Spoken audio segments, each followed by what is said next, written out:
வீடியோவில் நம்ம subscriber student ஒருத்தங்க சென்ட் பண்ண ஸ்டோரியை தான் பார்க்க போகிறோம். இந்த ஸ்டோரியை இங்கிலீஷில் எப்படி சொல்கிறதுன்னு பார்க்கறதுக்கு முன்னாடி இந்த ஸ்டோரியை தமிழில் என்னென்னு தெரிஞ்சுக்குவோம். இப்போ வீடியோக்குள்ளே போகலாமா? ஒரு காட்டில் ஒரு குருவி ஒரு மரத்துக்கிட்ட போய் நான் உன் கிளையில் கூடு கட்டிக்கிட்டுமான்னு கேட்டுச்சு. அதுக்கு அந்த மரம் இல்லை, கூடு கட்டக்கூடாது, வேறு மரத்துக்கிட்ட போய் கேட்டுக்கோன்னு சொல்லிச்சு. இந்த குருவியும் வேறு மரத்துக்கிட்ட போய் உன் கிளையில் கூடு கட்டிக்கிட்டுமான்னு கேட்டுச்சு. அந்த மரம் அதுக்கு ஓகே சொல்லிடுச்சு. இப்போ அந்த குருவி அந்த மரத்தில் கூடு கட்டி முட்டைகளையும் இட்டு வாழ்ந்து வந்துச்சு. இந்த நேரத்தில் பயங்கர காத்தோடு சேர்ந்து வந்த மழையில் கூடு கட்ட அனுமதிக்காமல் ஒரு மரம் இருந்தது இல்லையா, முதல் மரம். அந்த மரம் சாஞ்சிருது. அப்போது இந்த குருவி அந்த மரத்துக்கிட்ட போயிட்டு அவ்வளோ ஆணவமாக கூடு கட்ட அனுமதிக்க மாட்டேன்னு சொன்னேல, இப்போ பாரு நீ இப்படி சாஞ்சு விழுந்துட்டேன்னு சொல்லுது. அதுக்கு அந்த மரம் என்ன பதில் சொல்லுது அப்படின்னா, என்னோட வேர்கள் எல்லாம் ரொம்ப பலவீனமாக இருந்துச்சு, லேசாக காத்தடிச்சாலே நான் சாஞ்சிருவேன், இதில் நீயும் கூடு கட்டியிருந்தேன்னா உனக்கும் ஏதாச்சும் ஆயிருந்திருக்கும், நீயாச்சும் உன் குழந்தைகளோட சந்தோஷமா இரு அப்படின்னு சொல்லிருச்சு. இதுதாங்க கதை. சூப்பராக இருக்குல்ல? இப்போ இதை இங்கிலீஷில் எப்படி சொல்கிறதுன்னு பார்த்துலாமா? அதுக்கு முன்னாடி நம்ம சேனல் சப்ஸ்கிரைப் பண்ணாதவங்க இப்பவே சப்ஸ்கிரைப் பண்ணிட்டு வீடியோ பாருங்க. ஸ்டோரியோட title the sparrow and the trees, சிட்டுக்குருவியும் மரங்களும். இதுதான் இந்த ஸ்டோரியோட தலைப்பு. இப்போ இந்த ஸ்டோரியை பார்த்தலாம். ஃபர்ஸ்ட் ஸ்டோரியில் ஸ்டார்ட் ஆகுறது எப்படி ஸ்டார்ட் ஆகுது? காட்டில் ஒரு குருவி மரத்துக்கிட்ட போய் அடைக்கலம் கேட்குது.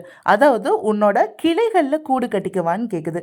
இதை எப்படி இங்கிலீஷில் சொல்லணும் அப்படின்னா, இன் அ ஃபாரஸ்ட், அதாவது ஒரு காட்டில், in a forest. A sparrow went to a tree and asked.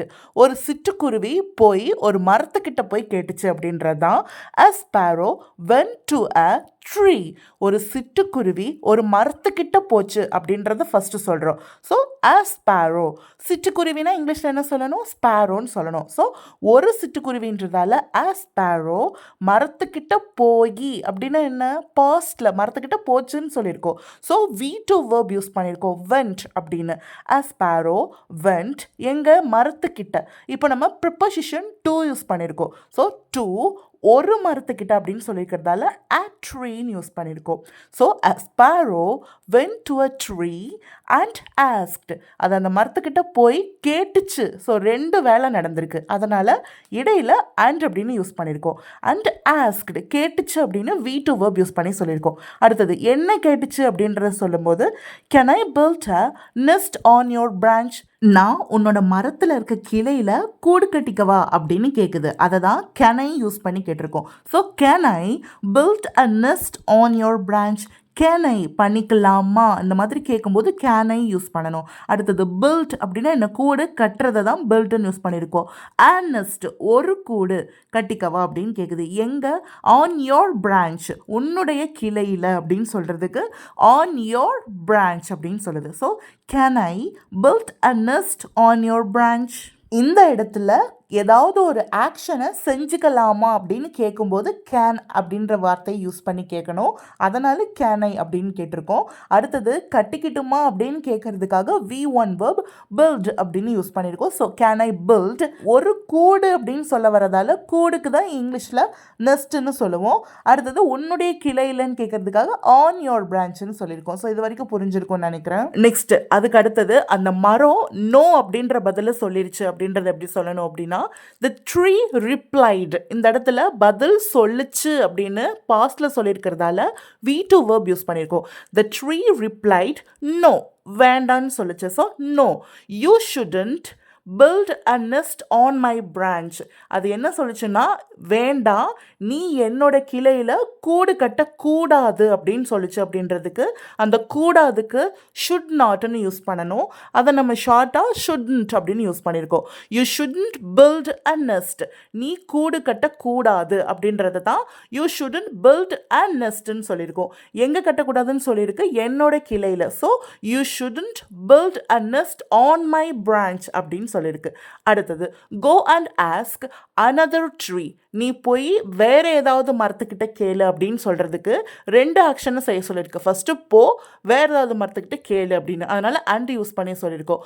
Go and ask, போய் கேளு அப்படின்றது தான் ரெண்டு verb. So go and ask, யார்கிட்ட? வேற ஏதாவது ஒரு மரத்துக்கிட்ட. அனதர் ட்ரீ, அதை go and ask another tree. Then the sparrow went to another tree and asked. Then அந்த ஸ்பேரோ வந்து வேற ஒரு மரத்துக்கிட்ட போய் கேட்டுச்சு அப்படின்னு சொல்றதுக்கு then the sparrow அந்த சிட்டுக்குருவி went to another ட்ரீ போய் கேட்டுச்சு அப்படின்னு சொல்கிறதால வி டு வேர்ப் வென்ட்னு யூஸ் பண்ணியிருக்கோம். டு அனதர் ட்ரீ அது எங்கே போச்சு, இன்னொரு மரத்துக்கிட்ட போச்சுன்றதால ப்ரிப்போசிஷன் டு யூஸ் பண்ணி அனதர் ட்ரீ அப்படின்னு யூஸ் பண்ணியிருக்கோம். இப்போ அது போய் கேட்டுச்சு அப்படின்னு சொல்லணும் இல்லையா, அதனால் அகெயின் அண்ட் யூஸ் பண்ணிவிட்டு அதுக்கப்புறம் இன்னொரு ஆக்ஷனை யூஸ் பண்ணியிருக்கோம். ஸோ அண்ட் ஆஸ்க்டு அது என்ன கேட்டுச்சு, சேம் அதே கொஸ்டினை இங்கே ரிப்பீட் பண்ணியிருக்கு. இந்த இடத்துல மே வச்சு கொஸ்டின் கேட்டிருக்கோம். கேன் இல்லைன்னா மே இது ரெண்டில் எது வேணாலும் யூஸ் பண்ணி கொஸ்டின் கேட்டுக்கலாம். நான் ஒரு விஷயத்த செஞ்சுக்கலாமா அப்படின்னு கேட்குற இடங்கள்ல எல்லாத்துலேயுமே.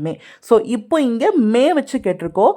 மே I build a nest on your branch, நான் உன்னோட பிரான்ச்சில் கூடு கட்டிக்கவா அப்படின்னு கேட்குது.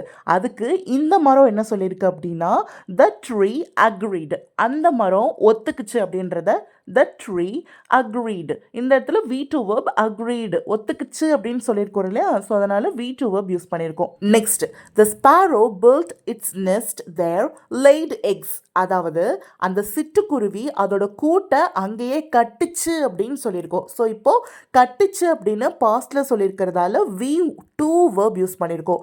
V1 வந்து பில்ட், V2 வந்து built. So the sparrow built its nest. Its நெஸ்ட்னா என்ன, அதன் கூட்டை கட்டுச்சு அப்படின்னு சொல்கிறதுக்காக இட்ஸ் அப்படின்னு யூஸ் பண்ணியிருக்கோம். So the sparrow built its nest there, தேர்னா அங்கே கட்டுச்சு அப்படின்றதுக்கு தேர் யூஸ் பண்ணியிருக்கோம். அடுத்தது லேய்டு எக்ஸ். லேய்டு எக்ஸ்னா என்ன, குருவி வந்து முட்டை இட்டுச்சு அப்படின்றதுக்காக லேய்டு அப்படின்னு யூஸ் பண்ணியிருக்கோம். லேய்டுனா V2 வேர்ப், லேவோட V2 வேர்ப் தான் laid. So laid eggs, the sparrow built its nest there laid eggs, அந்த ஸ்பேரோ அங்கேயே கூடு கட்டி முட்டையிட்டு வாழ்ந்துச்சு அப்படின்னு சொல்கிறோம். அதுக்கு அண்ட் லிவ்ட் ஹாப்பிலி, சந்தோஷமாக வாழ்ந்துச்சு. ஸோ ரெண்டு ஆக்ஷன் நடந்திருக்கு, அதனால் அண்ட் யூஸ் பண்ணிவிட்டு அடுத்த வேர்பு லிவ்ட் ஹாப்பிலி, சந்தோஷமாக வாழ்ந்துச்சு அப்படின்றதால V two verb lived happily அப்படின்னு சொல்லியிருக்கோம். Then one day there was a heavy storm with rain அப்படின்னு சொல்லியிருக்கோம். அப்படின்னா என்னென்னா பலத்த காற்றுன்னு சொல்லுவோம் இல்லையா, அதை தான் ஸ்டார்ம்னு சொல்லுவோம். வித் ரெயின் அந்த காற்றுடன் கூடிய மழைன்னு சொல்லும்போது ப்ரிப்போசிஷன் வித் யூஸ் பண்ணி ரெயின் அப்படின்னு சொல்லியிருக்கோம். இங்கே there was அப்படின்னு சொல்லியிருக்கோம் இல்லையா, அப்படின்னா என்ன அர்த்தம் அப்படின்னா பாஸ்ட்ல வந்து அந்த மாதிரி ஒன்று நடந்துச்சு இருந்துச்சு அப்படின்னு சொல்கிறோம் இல்லையா, அந்த டைமில் there was அப்படின்னு சொல்லுவோம். இப்போ அது ப்ரெசென்ட்லேயே இருந்துச்சுன்னா there isன்னு யூஸ் பண்ணியிருப்போம். இது பாஸ்ட்ல நம்ம சொல்கிறோம் அப்படின்றதால there was அப்படின்னு யூஸ் பண்ணியிருக்கோம். So there was a heavy storm, அதாவது ரொம்ப பலமான காற்று இருந்துச்சு அப்படின்றது தான் ஹெவி ஸ்டார்ம் வித் ரெயின், பலமான காற்றுடன் கூடிய மழை அப்படின்னு சொல்கிறோம். அண்ட் த ஃபர்ஸ்ட் ட்ரீ, மற்றும் அந்த முதல் மரம் அப்படின்னு சொல்கிறதுக்காக அண்ட் த ஃபர்ஸ்ட் ட்ரீ அப்படின்னு சொல்லி யூஸ் பண்ணியிருக்கோம். கூடு கட்டுறதுக்கு அந்த குருவியை மறுத்த மரத்தை பற்றி சொல்கிறதால the first tree that refuse the sparrow அப்படின்னு யூஸ் பண்ணியிருக்கோம். ஃபெல் டவுன் இமீடியட்லி, அதாவது கூடு கட்டுறதுக்கு மறுத்த மரம் அப்படின்றது தான் தட் ரெஃப்யூஸ் த ஸ்பேரோ அப்படின்னு யூஸ் பண்ணியிருக்கோம். ஃபெல் டவுன் இமீடியட்லி, அது உடனே சாஞ்சிருச்சு அப்படின்றதான் ஃபெல் டவுன் அப்படின்னு சொல்லியிருக்கோம். ஃபால் டவுன் அப்படின்னா V1, ஃபெல் டவுன் அப்படின்றது V2. ஸோ நம்ம V2 யூஸ் பண்ணியிருக்கோம். அது உடனே சாஞ்சிருச்சுன்னு சொல்கிறோம். எப்போ காற்று பலமாக அடிச்சது இல்லையா, அந்த காற்றுல the sparrow went to the tree and said, உடனே அந்த ஸ்பேரோ இருக்குல்ல குருவி, அது வந்து அங்கே போச்சு, அதை V2 வேர்ப் யூஸ் பண்ணி சொல்லியிருக்கோம். வென்ட் எங்கே, அந்த ட்ரீ கிட்ட. ஸோ ப்ரெப்போசிஷன் டு யூஸ் பண்ணியிருக்கோம். டு த ட்ரீ அந்த மரத்துக்கிட்ட போச்சு, போய் இன்னொரு ஆக்ஷன் செய்யுது, அதனால் அண்ட் செட் அப்படின்னு அண்ட் யூஸ் பண்ணி சொல்லியிருக்கோம்.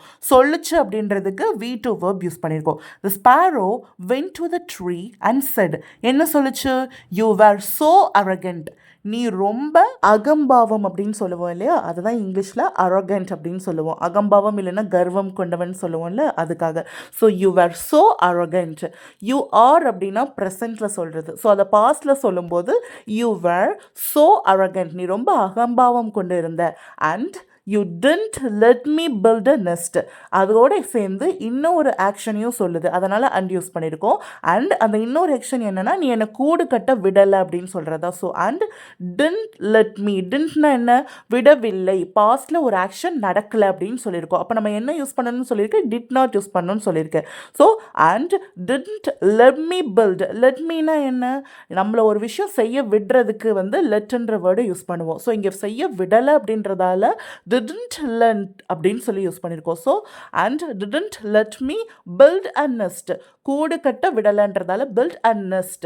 now look at you, இப்போ பாரு உன்னை அப்படி சொல்லுவோம் இல்லையா, அதுக்காக now look at you, you have fallen, நீ கீழே விழுந்திருக்க, you have fallen அப்படின்னு சொல்லியிருக்கோம். இது என்ன you have fallen புதுசாக இருக்கே அப்படின்னு யோசிச்சிங்கன்னா, இப்போ நான் உங்களுக்கு இதை எக்ஸ்பிளைன் பண்ணுறேன்.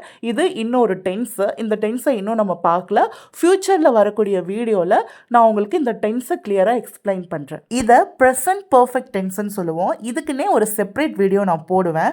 இது வந்து இந்த ஸ்டோரியில் ஒரு லைனாக வர்றதால இப்போ நான் இந்த இடத்துல உங்களுக்கு கன்ஃபியூஸ் இருக்கக்கூடாதுன்னு நான் எக்ஸ்பிளைன் பண்ணுறேன். ஸோ இப்போ வந்து இதோட ரூல் எப்படி இருக்கும் அப்படின்னா, சப்ஜெக்ட் வரும், அடுத்தது ஹாவ் இல்லைனா ஹேஸ்ன்னு ரெண்டில் ஏதாவது ஒன்று வரும். இது வந்து அந்த சப்ஜெக்டை பேஸ் பண்ணி தான் யூஸ் பண்ணுவோம். தென் V3 வேர்ப் யூஸ் பண்ணுவோம். நம்ம எப்போவுமே V1 V2ன்ற 2 வேர்ப் பார்த்துருக்கோம். இங்கே நம்ம V3 வேர்ப் தான் யூஸ் பண்ணணும். இதை பாஸ்ட் பார்ட்டிசிபிள்னு சொல்லுவோம். ஸோ அதுதான் V3 வேர்ப்.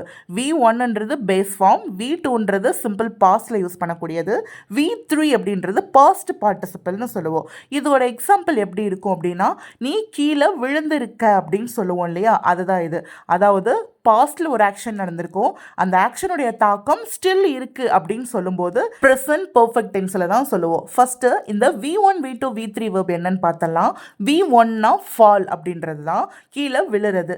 V2 அப்படின்னா ஃபெல் அப்படின்னு சொல்லுவோம், விழுந்துட்டேன் அப்படின்னு சொல்கிறதுக்கு.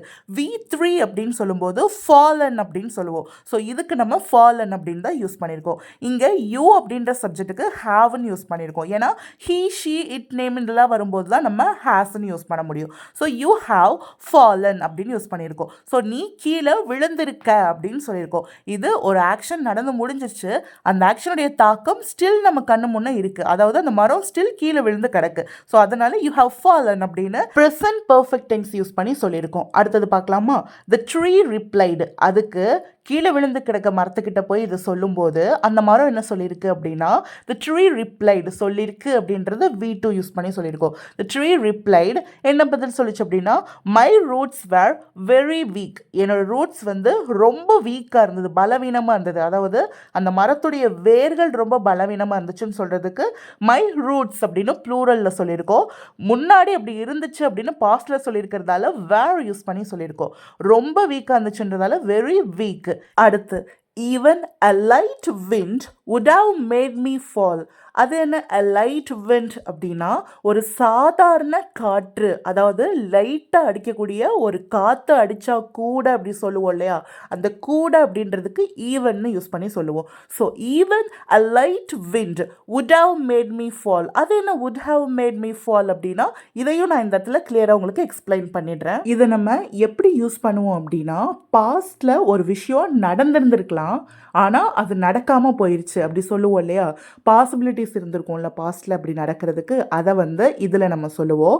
இதை வந்து இமேஜினரி பாஸ்ட் சிச்சுவேஷன் அப்படின்னு சொல்லுவோம், அப்படி இல்லைன்னா கண்டிஷனல் பர்ஃபெக்ட் டென்ஸ் அப்படின்னு சொல்லுவோம். ஸோ இதோட ஸ்ட்ரக்சர் எப்படி இருக்கும் அப்படின்னா, சப்ஜெக்ட் இருக்கும், would have அப்படின்னு யூஸ் பண்ணணும், தென் V3 வேர்ப் தான் யூஸ் பண்ணுவோம், அது கூட ஏதாவது ஆப்ஜெக்ட் அந்த மாதிரி சேர்ந்து வரும். So even a light wind, ஒரு சாதாரண காற்று கூட அப்படின்னு சொல்கிறதால ஈவன் யூஸ் பண்ணியிருக்கோம், a light wind அப்படின்னு யூஸ் பண்ணியிருக்கோம். would have made me fall, இப்போ நம்ம சப்ஜெக்ட் அடுத்து என்ன யூஸ் பண்ணணும், would have யூஸ் பண்ணணும் இல்லையா, ஸோ would have யூஸ் பண்ணியிருக்கோம். அடுத்தது V3 வேர்ப் யூஸ் பண்ணணும். ஸோ V1 வேர்ப் வந்து மேக், V2 வேர்ப் வந்து மேட், V3 வேர்பும் மேடு தான். ஸோ இந்த இடத்துல V3 வேர்ப் யூஸ் பண்ணணும் அப்படின்றதால would have made அப்படின்னு யூஸ் பண்ணியிருக்கோம். யாரை விழ செஞ்சுருக்கோம், என்ன, அதனால் me fall, so mean use பண்ணியிருக்கோம், fall அப்படின்னு யூஸ் பண்ணியிருக்கோம். would have made me fall அப்படின்னு யூஸ் பண்ணியிருக்கோம். இதை தான் கண்டிஷனல் பர்ஃபெக்ட். பாஸ்டில் இந்த மாதிரி ஒரு ஆக்ஷன் நடந்திருக்க வாய்ப்பு இருந்திருக்கும், ஆனால் அது நடக்கலை, ஓகேவா, அதை தான் இப்படி சொல்லுவோம். So even a light wind would have made me fall. அடுத்தது if you had built your nest on me. if you had built your nest on me அப்படின்னா என்ன அப்படின்னா, நீ உன்னுடைய கூட்டை என்னோட கிளைகளில் கட்டியிருந்த அப்படின்னா அப்படின்றதுக்கு தான் if you had built your nest on me அப்படின்னு சொல்லியிருக்கோம். இது என்ன if you had எல்லாம் வந்திருக்கு அப்படின்னா அதையும் நான் இங்கே கிளியராக எக்ஸ்பிளைன் பண்ணிடுறேன். ஸோ இதை வந்து பாஸ்ட் பர்ஃபெக்ட் டென்ஸ்ன்னு சொல்லுவோம். அப்படியே நம்ம ப்ரெசன்ட் பர்ஃபெக்ட் டென்ஸ்ன்னு பார்த்தோம். இது பாஸ்ட் பர்ஃபெக்ட் டென்ஸ். இதோட ஸ்ட்ரக்சர் எப்படி இருக்கும் அப்படின்னு எல்லாம் பார்க்கலாம். ஒரு வேளை நீ கூடு கட்டியிருந்த அப்படின்னா அப்படி சொல்லுவோம்ல, அந்த ஒரு வேளை அப்படின்றதுக்கு இஃப் யூஸ் பண்ணி சொல்லியிருக்கோம். ஸோ இதோட ஸ்ட்ரக்சர் ஃபஸ்ட்டு சப்ஜெக்ட் இருக்கணும், அடுத்தது ஹேட் இருக்கணும், தென் V3 பாஸ்ட் பார்ட்டிசிபிள் வேர்ப் இருக்கணும். ஸோ யூ அப்படின்ற சப்ஜெக்ட், நீ கூடு கட்டியிருந்த அப்படின்னு சொல்கிறதால நீ அப்படின்றது தான் சப்ஜெக்ட் யூ. இப்போ நம்ம ஹேட் யூஸ் பண்ணணும் இல்லையா, ஸோ ஹேட் யூஸ் பண்ணிக்கலாம். அடுத்து V3 வேர்ப் என்னது, கூடு கட்டுறதை வந்து பில்டுன்னு சொல்லுவோம். அடுத்தது V2ல பில்ட் அப்படின்னு சொல்லுவோம். அதே தான் V3க்கும் வரும், build. So if you had build உன்னுடைய கூட்டை, ஸோ யோர் நெஸ்ட்.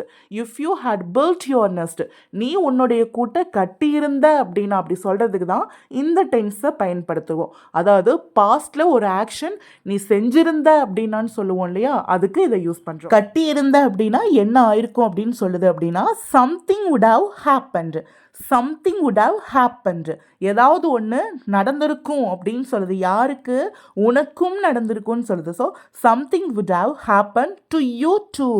உனக்கும், to you too அப்படின்னு சொல்லியிருக்கோம். இந்த இடத்துல என்ன சம்திங் would have happened அப்படின்னு இருக்குது அப்படின்னா, இதை நம்ம ஆல்ரெடி பார்த்தோம் இல்லையா, பாஸ்டில் ஒரு சிச்சுவேஷன் நடந்திருக்க பாசிபிலிட்டிஸ் இருக்குது, பட் ஆனால் அது நடக்கலை அப்படின்றது. ஸோ கண்டிஷனல் பர்ஃபெக்ட்னு பார்த்தோம் இல்லையா, அதுதான் இது. ஸோ அதை இப்போ இன்னொரு தடவை நான் இங்கே கிளியராக எக்ஸ்பிளைன் பண்ணிடுறேன். Something would have happened. So இதோட ஸ்ட்ரக்சர் என்னன்னு பார்த்தோம், subject would have plus V3 verb அப்படின்னு பார்த்தோம் இல்லையா. ஸோ அதே தான் இங்கேயும் யூஸ் பண்ணுறோம். ஃபஸ்ட்டு சப்ஜெக்ட் யூஸ் பண்ணியிருக்கோம், something would have happened to you too அப்படின்னு would have யூஸ் பண்ணிவிட்டு happened அப்படின்னு V3 வேர்ப் யூஸ் பண்ணியிருக்கோம். V1 happened, V2 happened, V3 அப்படின்னாலும் happened தான். சப்ஜெக்ட் அப்படின்றது ஒரு ஆள் இருந்தால் மட்டும்தான் அப்படின்னு கிடையாது, சம்திங் அப்படின்னு சொல்லியிருக்கிறதும் சப்ஜெக்டில் தான் வரும். So something would have happened. So யாருக்கும் உனக்கும் அப்படின்னு சொல்கிறதால to you too, TOO2 use பண்ணியிருக்கோம். ஸோ இது புரிஞ்சுதா? அடுத்து அந்த மரம் என்ன சொல்லுது அப்படின்னா, you live happily with your children. நீ உன்னோட குழந்தைகளோட சந்தோஷமாக வாழு அப்படின்னு சொல்கிறதுக்கு you live happily with your children அப்படின்னு சொல்லியிருக்கு. ஸோ இவ்வளோ தான் இந்த ஸ்டோரி. உங்களுக்கு ரியலி இந்த வீடியோ ரொம்ப யூஸ்ஃபுல்லாக இருந்துச்சு அப்படின்னா இந்த வீடியோக்கு ஒரு லைக் பண்ணிக்கோங்க. நம்ம சேனலில் இன்னுமே சப்ஸ்கிரைப் பண்ணாமல் வீடியோ பார்த்துட்டு இருக்கோங்க, இப்போவே நம்ம சேனலை சப்ஸ்கிரைப் பண்ணிவிட்டு பக்கத்தில் இருக்க பெல் ஐக்கானையும் கிளிக் பண்ணி வச்சுக்கோங்க. ஸோ தட் நம்ம சேனலில் எப்போ வீடியோஸ், ஷார்ட்ஸ், லைவ்னு எது அப்லோட் பண்ணாலும் உங்களுக்கு உடனே நோட்டிஃபிகேஷன் வந்து சேரும். இந்த ஸ்டோரியை நமக்கு சென்ட் பண்ண சப்ஸ்கிரைபருக்கும் தேங்க்யூ. இதே மாதிரி உங்களோட ஸ்டோரியையும் இங்கிலீஷில் டிரான்ஸ்லேட் பண்ணணும் அப்படின்னா இந்த வீடியோக்கு கீழே காமெண்ட்டில் உங்களோட தமிழ் ஸ்டோரியை அனுப்புங்க. நெக்ஸ்ட் வீடியோவில் நான் இங்கிலீஷில் டிரான்ஸ்லேட் பண்ணி போடுறேன். ஸோ இதே மாதிரி இன்னொரு யூஸ்ஃபுல்லான வீடியோவில் பார்க்கலாம். டாடா.